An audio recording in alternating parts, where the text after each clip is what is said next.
Alright everybody, welcome back to Keat 60 Hotshot Adventures. We are working on the dyna-glo Pro 135,000 BTU heater. Torpedo heater, salamander, whatever you want to call them.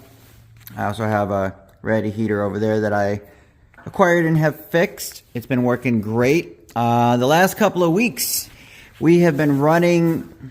We've basically ran like 50 gallons of fuel through this thing. So it's been running like nonstop for weeks and weeks. Recently started having problems with it. Go figure, right? It's probably 10 years old. I've had it for a very long time. Bought it new long time, a decade ago for, you know, $500, $1,000, whatever it was then. Anyway. So basically turn it on and it runs for 5 minutes, sometimes 15 minutes, and then it turns off. So I'm like, all right. Last time I rebuilt it, you know, I put a new fuel atomizer, put one of these new fuel pumps on here. It's not even the fuel pump. The fuel pump's unofficially back there. So I put a whole new unit here. I put a new nozzle in it. And then I've put a new spark, guess you can call it a spark plug. I have the one I took out on the bench. So... that's what it looks like. So I put this one. There's nothing wrong with this one. This one still works perfectly. Then we'll go over it here. Try and keep it short, but long story short on this heater, I found that the thermal switch, which is down there, it's got the 2 wires going to it. That has been tripping and sending the signal to the circuit board to turn off. So what I've done temporarily is basically you've got power comes into the switch, out of the switch, goes over to the thermal switch, out of the thermal switch to the black spade on the circuit board, which then powers everything. So when it trips, everything gets turned off.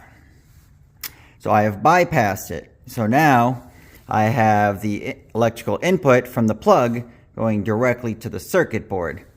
So now the only way to turn it off, instead of like the switch or the thermal switch turning it off, now all I got to do, like their old Reddy Heater over there, is I just basically plug it in and then it's on and it has power and it works. So that's all.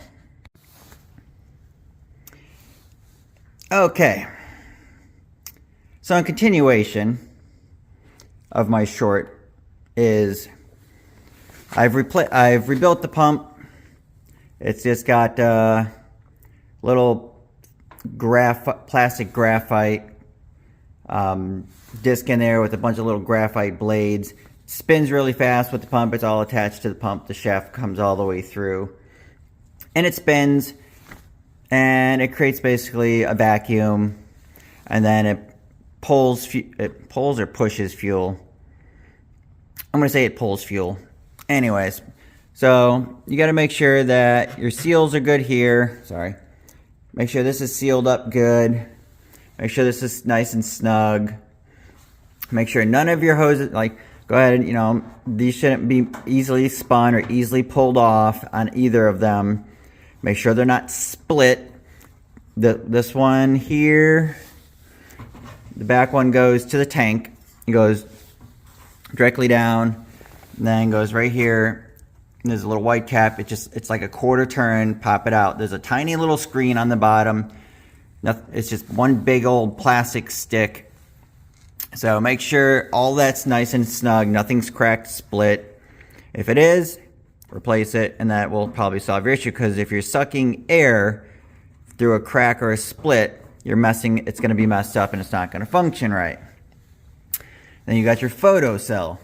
Its only job is to look through the hole in the metal. I don't know if I can get you an angle in there. And it just looks for light. If it sees light, aka the fire, 9 out of 10 times it works. So I've recently discovered that those thermal switches can and do go bad.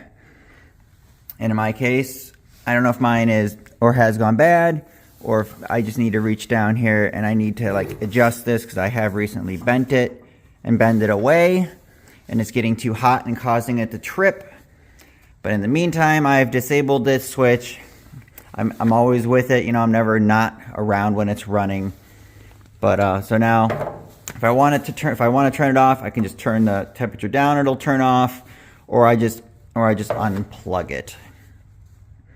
But yeah, these are generally pretty simple. The circuit boards very rarely go bad. There is a little glass fuse. You know, check that. It's a rare item. You know, there'd have to be some sort of crazy surge that causes that to pop for what it does. But I got mine, and then if you're like, hey, what pressure do I run? Well, it's right on the plate, 5.5 PSI. You just turn the screw. Just adjust the screw there until it's bouncing close to 6. And go from there. I just put a brand new, pop this off. Just put a new filter in here because I had a mouse chew this up. I don't have the filter inside. There's a big old square filter. Looks like this. The kit that I bought, this filter is significantly too restrictive and it does not work with it. And the old one is, I put the old one back in there. It's questionable, but it's in there. It is filtering. But yeah, when I put this new one in that I got, it doesn't work at all. So I had to take it out. It won't flow anything.